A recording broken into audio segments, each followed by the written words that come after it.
Bismillahirrahmanirrahim.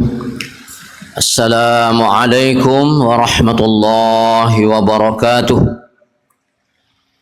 Bapak dan Ibu serta saudara-saudara generasi muda Islam, jamaah salat zuhur Masjid Raya Syekh Ahmad Khatib Al-Minangkabawi, Provinsi Sumatera Barat, yang hadir pada siang hari ini yang kami hormati, yang kami muliakan. Sebelum kita mengumandangkan iqamah kurang lebih 15 menit ke depan, kita terlebih dahulu mendengarkan tausiah zuhur dari guru-guru kita sembari menunggu saudara-saudara kita yang sedang berwudu di lantai 1 atau yang sedang menuju masjid raya ini untuk ikut sholat zuhur berjamaah bersama kita. Pada siang hari ini yang akan memberikan tausiah zuhur adalah Al-Ustaz Ali Margosim Askarillah ST. Alhamdulillah beliau telah bersama kita di ruangan masjid raya ini. Untuk itu kita mengucapkan banyak terima kasih kepada beliau.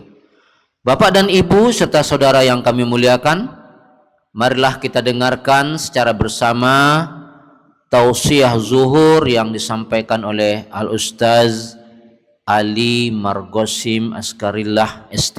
Kepada beliau dengan segala hormat kita persilahkan. Sekian dari kami. Wassalamualaikum warahmatullahi wabarakatuh.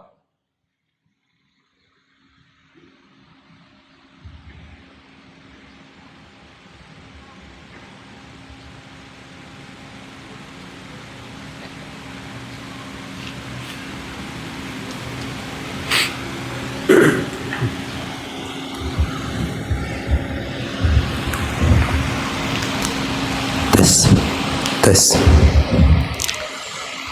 Bismillahirrahmanirrahim. Assalamualaikum warahmatullahi wabarakatuh. Alhamdulillahi rabbil alamin. Wassalatu wassalamu ala asrafil anbiya'i wal mursalin, Sayyidina wa maulana Muhammadin wa ala alihi wa ashabihi ajma'in. Asyhadu an la ilaha illallah wahdahu la syarika lah wa asyhadu anna Muhammadan abduhu wa rasuluh sallallahu alaihi wasallam la nabiyya ba'da. Allahumma salli wa sallim wa barik ala sayyidina Muhammadin wa ala alihi adada ma yaliku bi kamalillah wa kama yaliku bi kamalihi. Alhamdulillah, pertama kita bersyukur kepada Allah yang telah memberikan nikmat umur kepada kita. Alhamdulillah, pada siang yang berbahagia ini jantung kita masih berdetak, paru-paru kita masih bernafas, kita masih hidup. Dengan nikmat hidup inilah kita bisa menikmati nikmat-nikmat Allah yang lainnya yang tidak bisa kita hitung satu persatu. Mulai dari nikmat iman, nikmat Islam, badan yang sehat, nikmat zuriat, anak-anak yang soleh dan solehah, nikmat keluarga, rezeki yang halal, teman yang baik, tetangga yang baik, dan lain-lain sebagainya. Yang jikalau kesemua itu kita hitung, tidak mampu kita menghitungnya. Begitu mulia, begitu maha pemurah Allah subhanahu wa ta'ala. Dari kita tidak ada menjadi ada. Sampai detik ini di usia kita yang saat ini, Allah tidak bosan-bosannya, tidak henti-hentinya menganugerahkan kepada kita nikmat dan rahmatnya. Oleh karena itu Bapak Ibu hadirin wal hadirat, tidak ada kata yang pantas dan patut terlontar keluar dari lisan kita ini selain rasa syukur yang berlipat-lipat. Alhamdulillahi rabbil alamin. Salawat dan salam kita hadiahkan buat junjungan kita Nabiullah Muhammad sallallahu alaihi wasallam, Yang mudah-mudahan kelak kita di yaumul qiyamah berdampingan dengan beliau, mendapatkan syafaat dari beliau. Kita adalah tetangga beliau. Amin. Allahumma amin. Jamaah yang dirahmati oleh Allah, mari kita perbanyak salawat. Allahumma salli ala Muhammadin wa ala alihi wa ashabihi ajma'in. Ma'asyiral muslimin, jamaah zuhur yang dirahmati oleh Allah Subhanahu wa taala.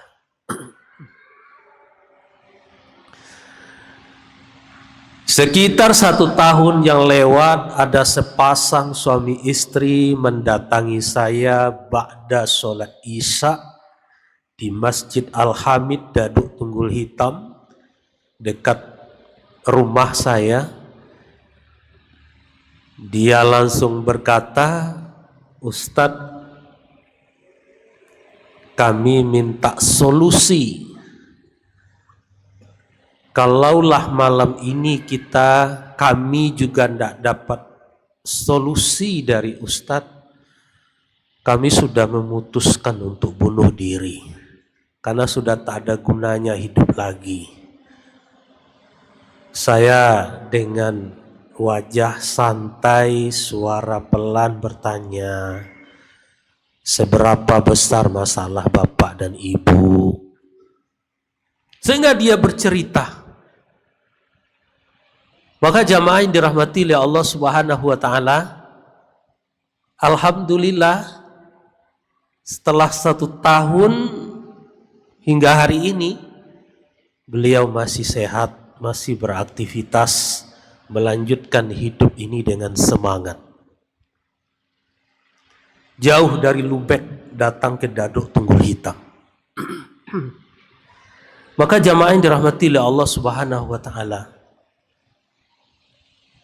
saya menyampaikan satu hadis yang disampaikan oleh Rasulullah sallallahu alaihi wasallam. Hadis ini menjadi rahasia hidup itu indah. Hadis ini menjadi rahasia kita mampu menghadapi persoalan hidup ini dengan tenang, dengan baik. Apa kata Rasulullah sallallahu alaihi wasallam? Qalbun syakirun wa lisanun dzakirun wa zaujatun salihun tu'inuka ala amri dunyaka wa dinika khairum ma tanazan nas. Rawahu Muslim. Jadi kata Nabi sallallahu alaihi wasallam, ada 3. Kalaulah yang 3 ini ada pada diri kita, tidak penting siapa orang tua kita, bagaimana penghidupan kita saat ini, apa profesi kita, di mana kita tinggal, sebesar apapun masalah kita, kalau yang 3 ini ada pada diri kita, kita akan mampu menjalani hidup ini dengan tenang, dengan semangat, dengan optimis. Hidup ini indah. Jamaah yang dirahmati oleh Allah Subhanahu wa taala. Kata Nabi sallallahu alaihi wasallam, qalbun syakirun. Ini kunci pertama. Kalaulah seseorang ini memiliki yang ini, maka hidup ini terasa nikmat, terasa ringan, terasa menyenangkan. Kita akan berjalan dengan gagah, dan kitalah orang-orang yang betul-betul berharga anugerah dari Allah Subhanahu wa taala. Qalbun syakirun, hati yang senantiasa bersyukur. Jamaah yang dirahmati oleh Allah Subhanahu wa taala, orang yang bersyukur pertanda dia itu ridho terhadap Allah. Ketetapan dari Allah, takdir dari Allah atas dirinya, dia ridho, dia menerima. Dengan ridho ini Allah pun ridho padanya. Radhiyallahu anhum wa radu'an. Ini kuncinya. Gak akan dapat kita keridhaan Allah kalau kita tuh tidak ridho dengan ketetapan Allah. Tidak ridho dengan rezeki yang diberikan oleh Allah. Tidak ridho dengan wajah, dengan visi yang telah diberikan oleh Allah kepada kita. Tidak ridho dengan persoalan hidup, dengan nikmat yang Allah berikan kepada kita. Ini asal muasal hidup akan centang perenang, susah gelisah, tidur ndak lama, makan tak enak, hari-hari penuh dengan persoalan. Kenapa? Karena kita ndak ridho dengan pemberian Allah. Kita tuh ndak ridho dengan diri kita. Kok saya ndak seperti dia? Kok saya ndak sekaya dia? Kok saya ndak setampan dia? Kok dia begitu, saya kok enggak? Ini tanda-tanda bahwa kita tidak ridho dengan apa yang diberikan oleh Allah. Orang yang bersyukur adalah orang yang ridho, menerima segala ketetapan dari Allah. Yang kedua, orang yang bersyukur, dia akan qanaah, merasa cukup.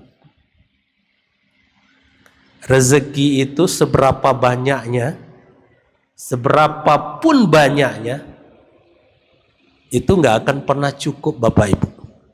Kalau diri kita tidak punya yang namanya qanaah.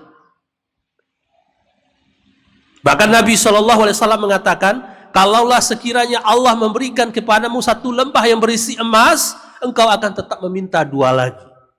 Sudah dikasih 3, engkau akan meminta 6. Begitulah hawa nafsu.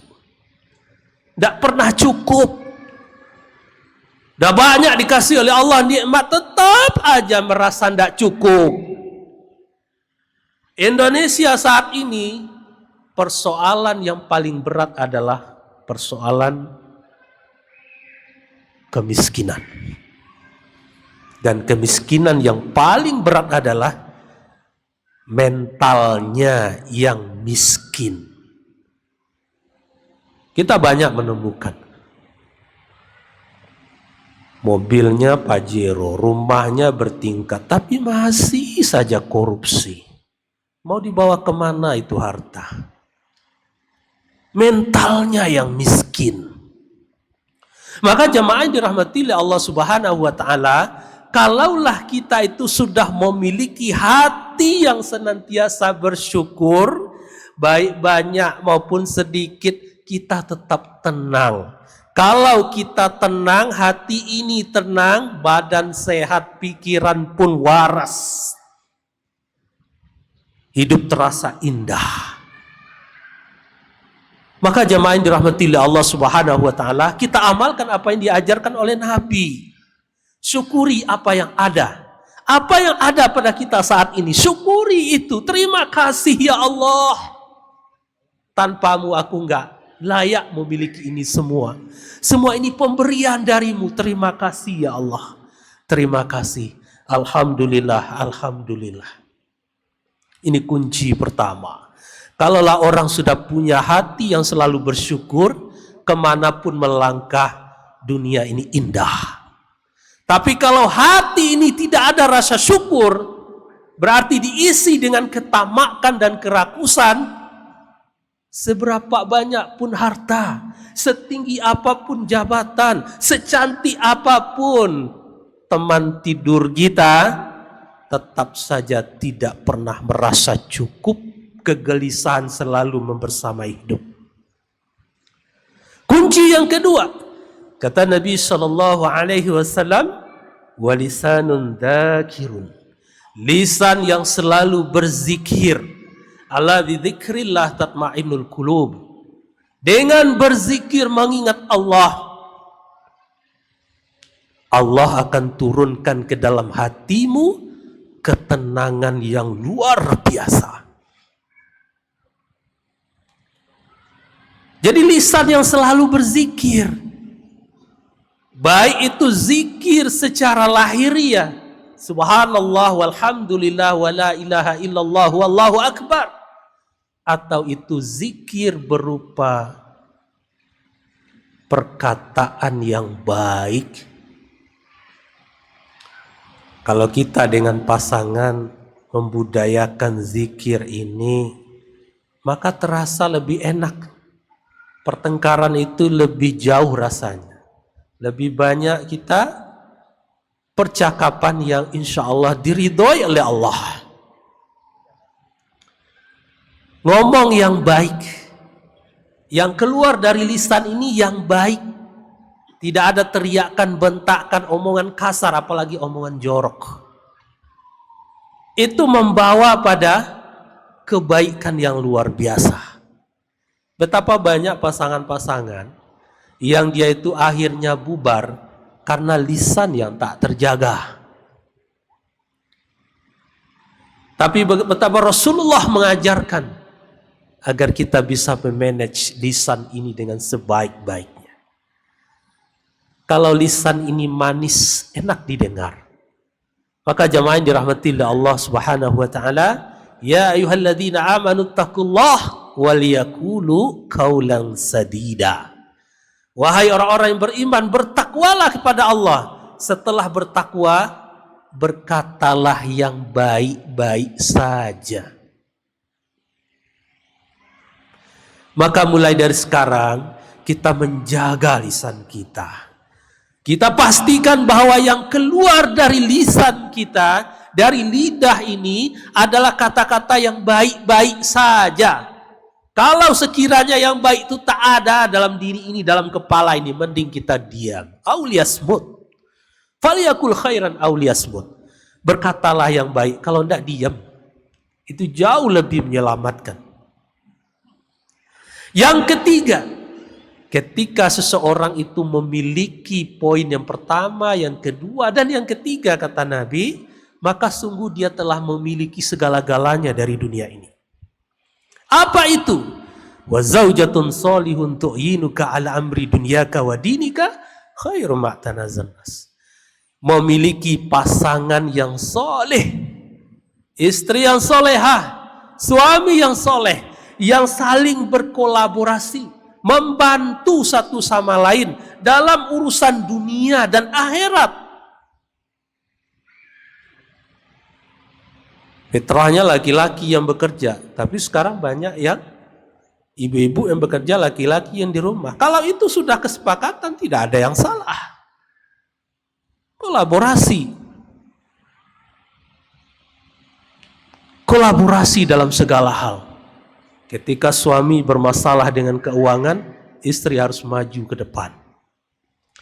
Ketika istri membutuhkan bantuan di rumah, maka kita contoh Rasulullah. Bagaimana Rasulullah itu juga ikut menjahit pakaiannya yang robek, menjahit sandal, membantu Aisyah belanja ke pasar. Itu Rasulullah.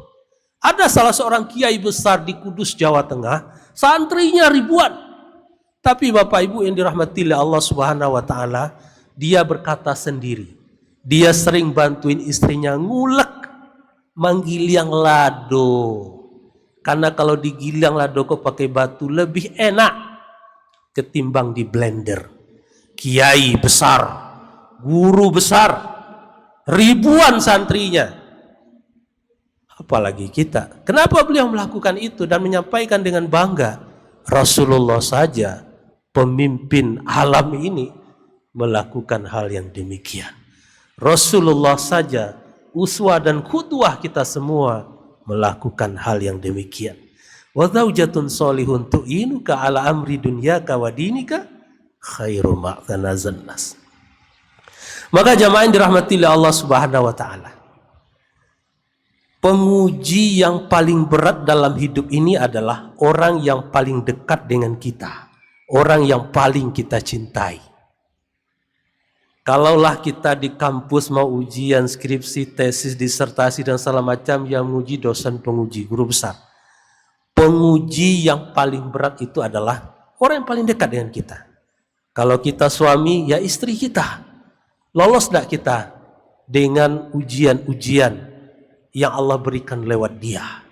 Kita sebagai orang tua, lewat anak kita. Mampu tidak kita melewati ujian yang dipaparkan oleh anak-anak kita? Kalau kita betul-betul orang tua yang selalu belajar memperbaiki diri. Maka jamaah yang dirahmati oleh Allah Subhanahu wa taala, baiti jannati, kata orang Arab. Ini bukan hadis. Rumahku, surgaku. Surga itu ada di dunia ini. Kata Imam Ali bin Abi Thalib, surgamu itu ada di rumahmu. Sebagaimana beliau mengatakan tafsir fid dunya hasanah. Rabbana atina fid dunya hasanah. Fid dunya hasanah itu ada di dalam rumah kalian, yaitu pasangan-pasangan kalian. Semoga jemaah yang dirahmati oleh Allah Subhanahu wa taala, kita memiliki ketiga hal ini. Yang pertama, hati yang selalu bersyukur, berterima kasih sepanjang waktu kepada Allah. Yang kedua, lisan yang selalu terjaga untuk berzikir, berkata yang baik-baik. Dan yang ketiga, hadirnya pasangan yang soleh dan solihah yang selalu mendukung, berkolaborasi untuk urusan dunia, apalagi urusan akhirat. Wabillahi taufiq wal hidayah. Assalamualaikum warahmatullahi wabarakatuh.